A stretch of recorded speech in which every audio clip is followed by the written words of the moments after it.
Hello दोस्तों, कैसे हैं आप लोग। उम्मीद करते हैं कि अच्छे होंगे और आपकी पढ़ाई अच्छी चल रही होगी। जैसा कि हमने 11th का पहला चैप्टर स्टार्ट किया है, some basic concept of chemistry.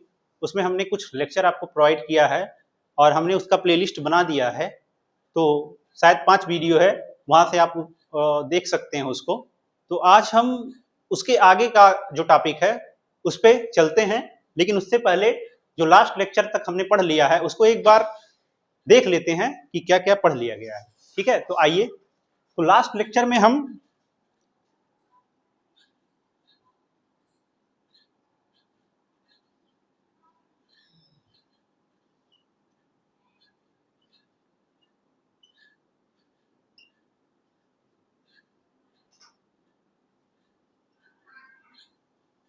Mole calculation को हमने देखा था।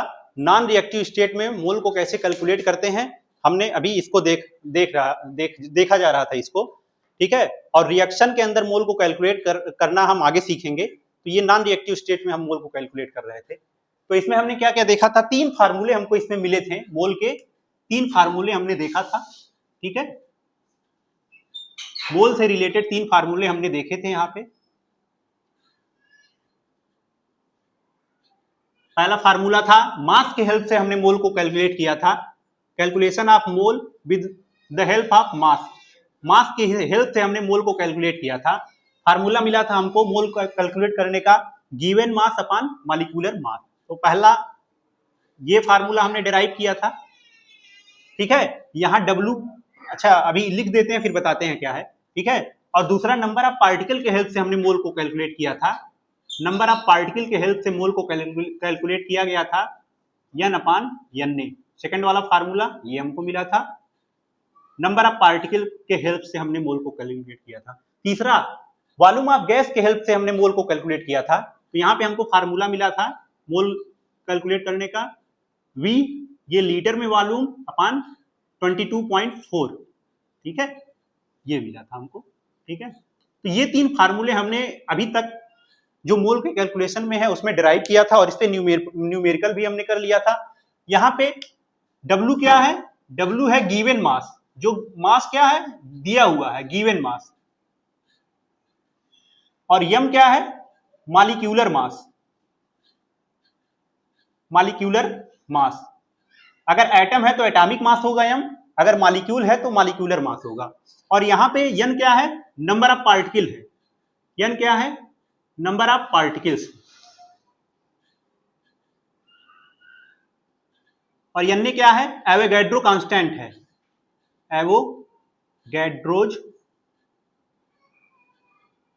एवोगैड्रोज कांस्टेंट है। ठीक है, तो यहां से N W गिवन मास हो गया, और M क्या हो गया, मॉलिक्यूलर मास हो गया। अगर मॉलिक्यूल है तो मॉलिक्यूलर मास, अगर एटम है तो एटॉमिक मास। और नंबर ऑफ पार्टिकल के हेल्प से जब मोल को कैलकुलेट किया था तो यहां से क्या फार्मूला आया था, N equal to capital N upon Na। N क्या है, नंबर ऑफ पार्टिकल को रिप्रेजेंट कर रहा है, Na क्या है, एवोगैड्रो कांस्टेंट है। और यहाँ पे ये क्या है, वॉल्यूम, V क्या है, वॉल्यूम, गिवन वॉल्यूम है लीटर में, वॉल्यूम ऑफ गैस, गैस ये लीटर में रहेगा। ठीक है, तो ये 3 फार्मूले हमने डिराइव कर लिए थे, और इस पे हमने न्यूमेरिकल भी कर लिया था। अब चलते हैं नेक्स्ट टॉपिक पे, law of chemical combination start करते हैं आज से, नया टॉपिक। ठीक है, तो इसको इरेज करते हैं, फिर नेक्स्ट चलते हैं।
ठीक है, चलते हैं नेक्स्ट टॉपिक्स पे, law of chemical combination.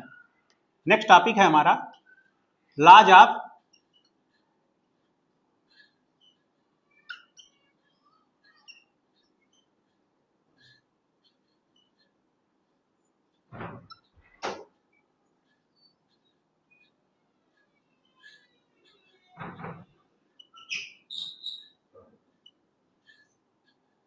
Laws of chemical combination, ये नेक्स्ट टॉपिक स्टार्ट करते हैं।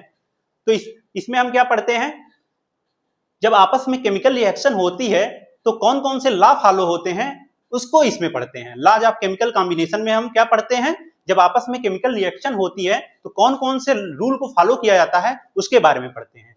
तो कितने प्रकार के लॉ हैं जिनके बारे में हमको पढ़ना है, 5 तरह के लॉ हैं जिनको हमको पढ़ना है।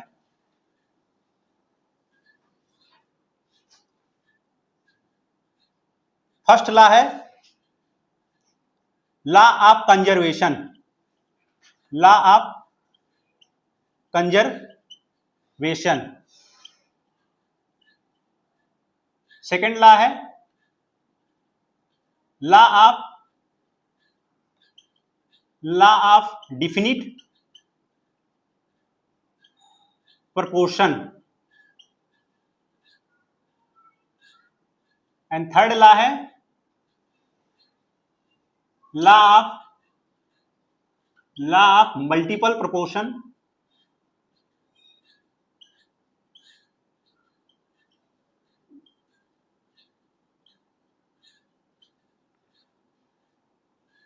एंड फोर्थ लॉ है law of definite volume, law of definite volume, and fifth law है एवोगैड्रो लॉ, एवोगैड्रोज लॉ। इस 5 प्रकार के लॉ को पढ़ना है। पहला क्या है, law of conservation, law of conservation of mass, law of conservation of mass first law है। सेकंड लॉ है law of definite proportion, third law of multiple proportion, and fourth law है लॉ ऑफ डिफिनिट वॉल्यूम या Avogadro law. ठीक है, या भी इसको कह सकते हैं लॉ ऑफ डिफिनिट, गैस के रिस्पेक्ट में इसको पढ़ते हैं। तो ये 5 लॉ है, इसमें से हमको सबसे पहले स्टार्ट करते हैं लॉ ऑफ कंजर्वेशन ऑफ मास क्या है, यहां से स्टार्ट करते हैं। वेरी फर्स्ट लॉ देखते हैं, लॉ ऑफ कंजर्वेशन ऑफ मास।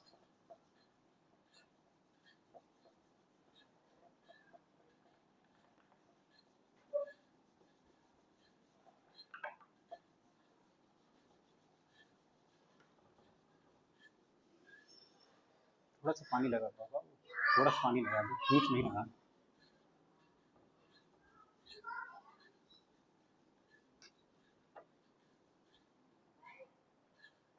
तो सबसे पहला लॉ हम देखते हैं, very first law, law of conservation of मास।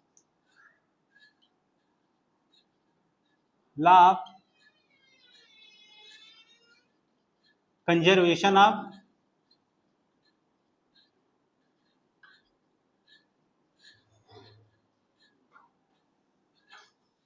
सबसे पहला लॉ है law of conservation of mass. ठीक है, तो यहीं से स्टार्ट करते हैं। तो सबसे पहले ये लॉ दिया कौन था, सबसे पहले हम देखेंगे इस लॉ को दिया कौन था। इस लॉ को दिया गया था सर एंटोनियो लेवाइजर द्वारा।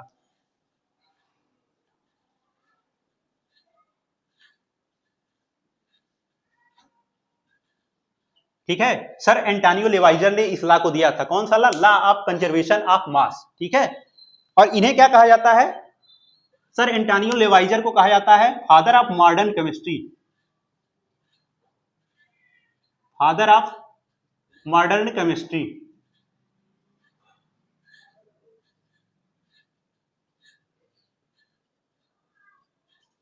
एंटोनियो लेवाइजर को क्या कहा जाता है, आधुनिक रसायन विज्ञान का पिता कहा जाता है इनको। ठीक है, तो इस लॉ में कहा क्या गया है, स्टेटमेंट क्या है इस लॉ का, क्या है। ठीक है, पहले स्टेटमेंट देखते हैं क्या है, ड्यूरिंग एनी केमिकल और फिजिकल चेंज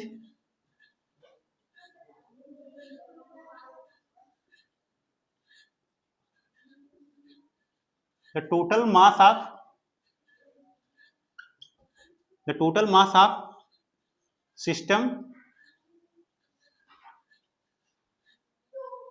रिमेन्स कंजर्व्ड। ठीक है, ये ला का स्टेटमेंट क्या है? ड्यूरिंग एनी केमिकल और physical change the total mass of system remains constant. अगर कहीं पे कोई केमिकल रिएक्शन हो रहा हो या कोई फिजिकल चेंज हो रहा है तो उस पूरे सिस्टम में जो मास होगा वो क्या रहेगा? कंजर्व रहेगा। टोटल मास ऑफ सिस्टम क्या होगा? कंजर्व होगा। अगर कहीं पे कोई केमिकल रिएक्शन हो रहा है या कहीं पर कोई फिजिकल चेंज हो रहा है तो पूरे उस प्रोसेस के दौरान पूरे सिस्टम का जो टोटल मास होगा वो कंजर्व रहेगा। ठीक है, और इस ला का एक और बहुत ही फेमस स्टेटमेंट है, मास can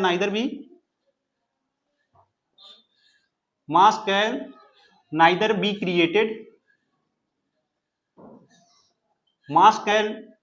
created nor be destroyed.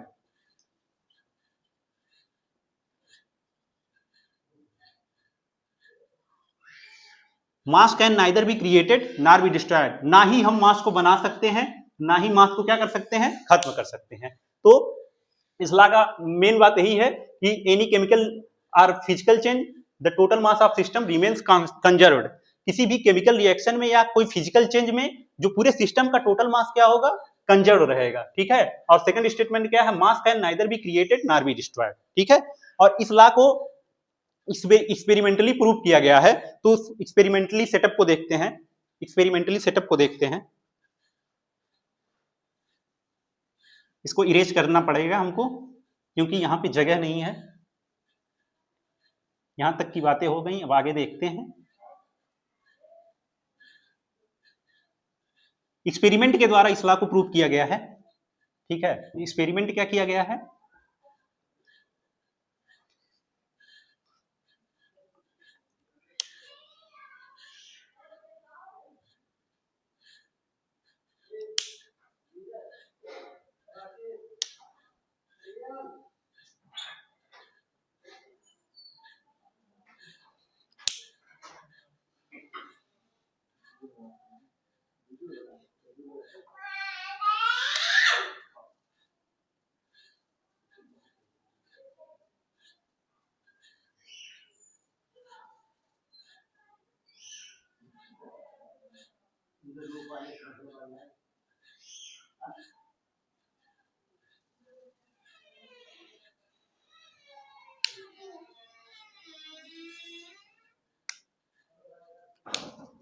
एक ड्राई कपड़ा दे दो, ड्राई सूखा हुआ कपड़ा, जल्दी से ले आओ, सूखा हुआ कपड़ा लाओ।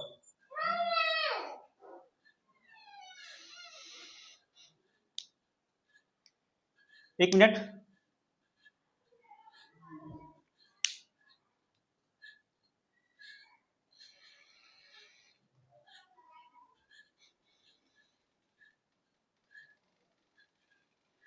तो इस्लाम लॉ ऑफ कंजर्वेशन मास को एक्सपेरिमेंटली प्रूव किया गया है। एक एक्सपेरिमेंट किया गया है इस पे। ठीक है,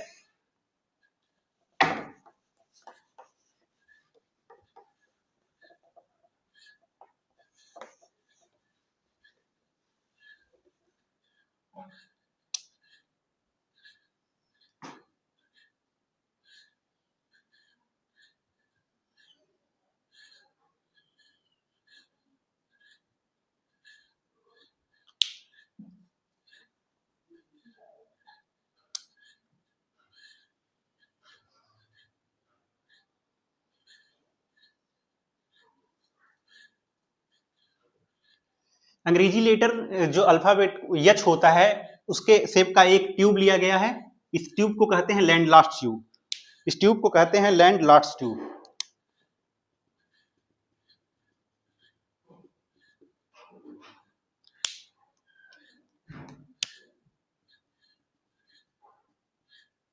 ठीक है, एक एच शेप का इन्वर्टेड एस शेप का एक ट्यूब लिया गया है। ठीक है, इस ट्यूब में डाला गया है, एक साइड में डाला गया है AgNO3 सिल्वर नाइट्रेट और इधर डाला गया है NaCl।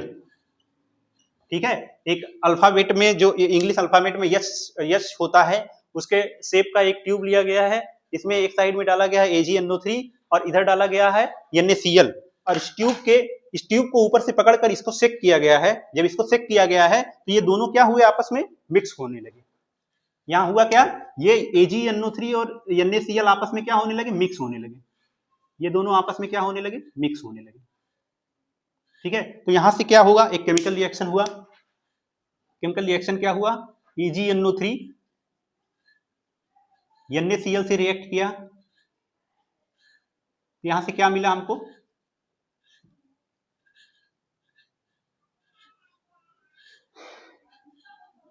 AgCl प्लस NaNO3 मिला, सिल्वर क्लोराइड और सोडियम नाइट्रेट मिला हमको। ठीक है, AgNO3 जब रिएक्ट किया तो बेसिकली यहां क्या हुआ, आयन एक्सचेंज रिएक्शन हुआ।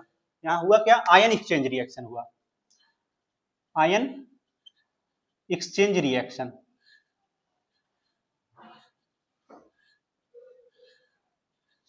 ठीक है, तो इस ट्यूब में जब AgNO3 और NaCl को लिया गया और ऊपर से पकड़कर इसको सेक किया गया तो यहाँ पे क्या हुआ, आयन एक्सचेंज रिएक्शन हुआ। AgNO3 NaCl से रिएक्ट करके क्या बनाया, AgCl और NaNO3। ठीक है, ये यहाँ पे, अब यहाँ पे सपोज दैट कि अगर हम, अभी रिएक्शन हुआ कैसे कैसे हुआ इसको देखते हैं। अगर हम 60 ग्राम AgNO3 अगर लिए हैं, ठीक है, एंड 40 ग्राम NaCl लिए हैं, ठीक है, तो स्टार्टिंग में क्या होता है, प्रोडक्ट का अमाउंट 0 होता है। स्टार्टिंग में t इक्वल टू 0 टाइम पे प्रोडक्ट हमको नहीं मिलता है।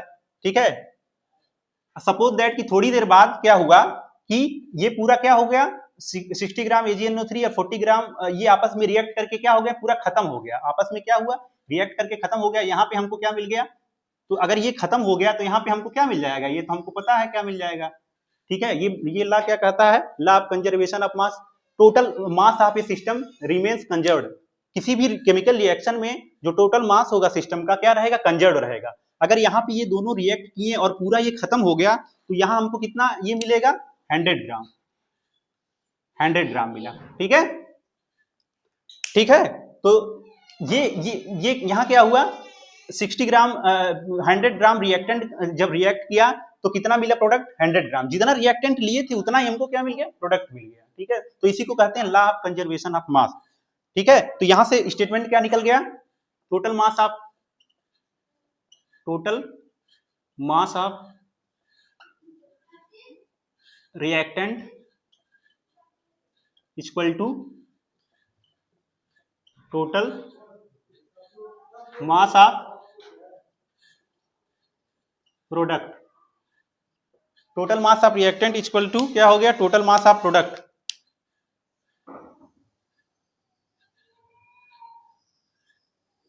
Total mass of reactant total mass of product के बराबर हो गया। लेकिन ये कब होता है, फॉर कंप्लीट रिएक्शन, जब रिएक्शन पूरा कंप्लीट हो जाएगा तब।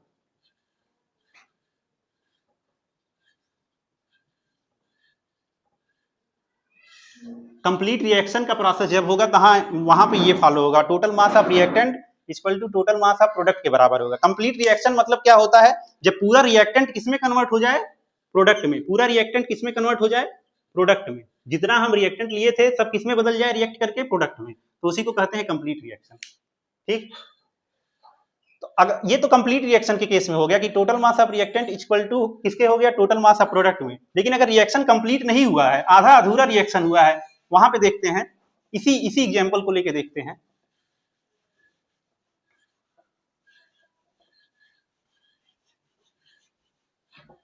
और ये जो ट्यूब लिया गया था इसको कहा गया था land last tube, land last tube.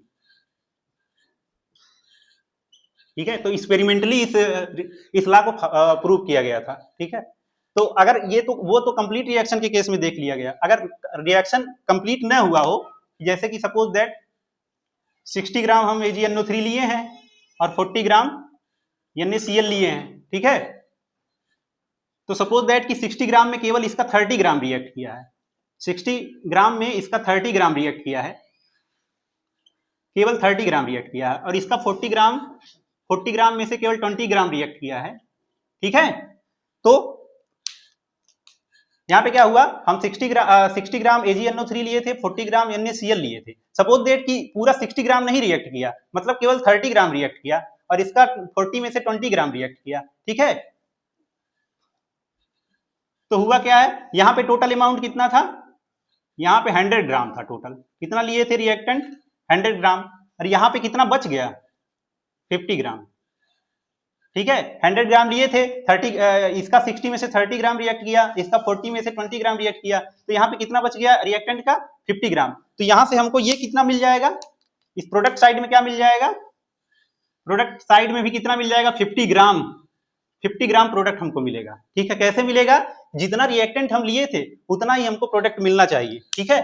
तो जितना 100 ग्राम हम लिए थे, ठीक है, तो 30 ग्राम यहाँ बच गया और 20 ग्राम यहाँ, 30-20 कितना हो गया 50 ग्राम, और यहाँ पे कितना बनेगा 50 ग्राम, ठीक है। तो यहाँ से स्टेटमेंट क्या निकल गया, total initial mass, total initial mass of reactant equal to हो गया टोटल मास ऑफ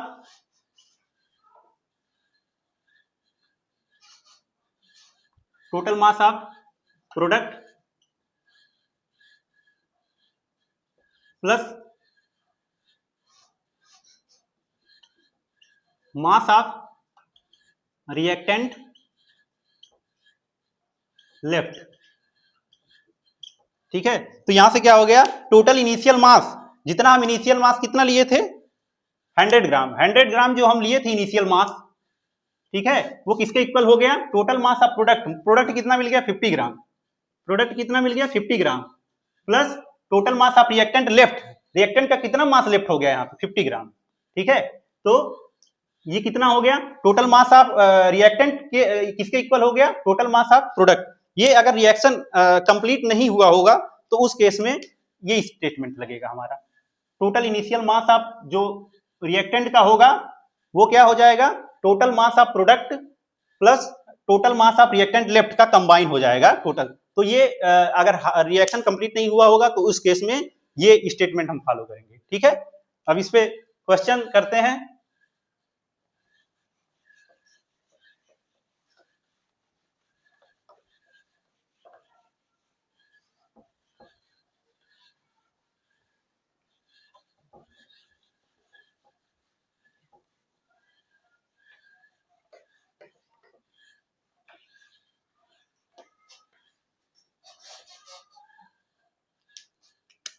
क्वेश्चन करते हैं इस पे,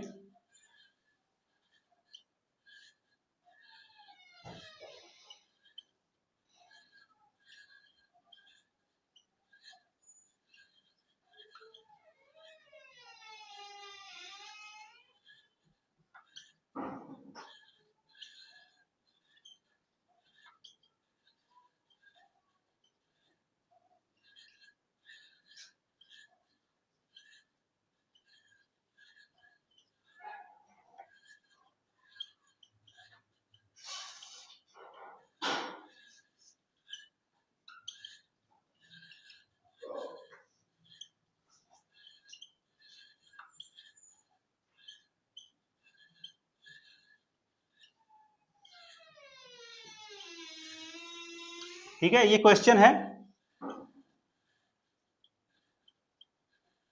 find the mass of CO2, CO2 के मास को हमको फाइंड आउट करना है, कब, जब 50 ग्राम कैल्शियम कार्बोनेट डिकम्पोज करके क्या करता है 28 ग्राम ऑफ कैल्शियम ऑक्साइड का देता है, ठीक है, 28 ग्राम ऑफ कैल्शियम ऑक्साइड का देता है। तो इसके लिए हमको पहले रिएक्शन लिखना पड़ेगा, ठीक है, डिकम्पोजिशन रिएक्शन है ये, ठीक है, कैल्शियम कार्बोनेट का CaCO3 डिकम्पोज करके क्या देता है calcium oxide plus carbon dioxide gas निकलती है, ठीक है।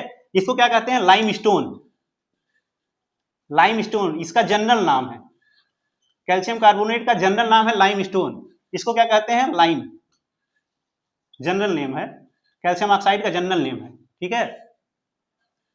तो यहां पे क्या कह रहा है 50 ग्राम कैल्शियम कार्बोनेट का लिया गया है, कितना ग्राम 50 ग्राम, 50 ग्राम कैल्शियम कार्बोनेट लिया गया है। इसका जो डिकम्पोजिशन हुआ है, डिकम्पोजिशन मतलब क्या हुआ, इसको हम गर्म कर रहे हैं, तो जब इसका डिकम्पोजिशन हुआ है तो कितना हमको मिला है 28 ग्राम कैल्शियम ऑक्साइड का मिला है, 28 ग्राम कैल्शियम ऑक्साइड का मिला है। और किसका हमको पूछ रहा है CO2 का, तो इसका पूछ रहा है तो इसको x हम मान लेते हैं, ठीक है। तो ये पूछ रहा है कि कितना कितना ये मिलेगा, ठीक है। तो लॉ ऑफ कंजर्वेशन ऑफ मास में क्या कहता है, जितना हम रिएक्टेंट का अमाउंट लेते हैं उतना ही प्रोडक्ट मिलेगा, ठीक है। तो रिएक्टेंट कितना है, mass of reactant, total mass of reactant, total mass of reactant equal to क्या हो जाएगा, टोटल मास ऑफ प्रोडक्ट के equal. Total mass of reactant कितना है 50 ग्राम, कितना है 50 ग्राम, और टोटल मास ऑफ प्रोडक्ट कितना है 28 ग्राम प्लस x ग्राम, 28 ग्राम प्लस x ग्राम। ठीक है, तो इसको सॉल्व करेंगे तो यहां से मिल जाएगा x इक्वल टू आपका आ जाएगा 22 ग्राम। ठीक है, तो कितना मिल गया हमको कार्बन डाइऑक्साइड का 22 ग्राम। ठीक है, तो ये लॉ ऑफ कंजर्वेशन ऑफ मास को फॉलो करता है। ठीक है, ये रिएक्शन, और यहां से x कार्बन डाइऑक्साइड का अमाउंट कितना आ गया 22 ग्राम। ठीक है, 50 ग्राम जब हम ये डिकम्पोजिशन हुआ तो ये कितना मिल गया 22 ग्राम। ठीक है, टोटल कितना हो गया इधर 100 ग्राम। ठीक है, थैंक यू वेरी मच।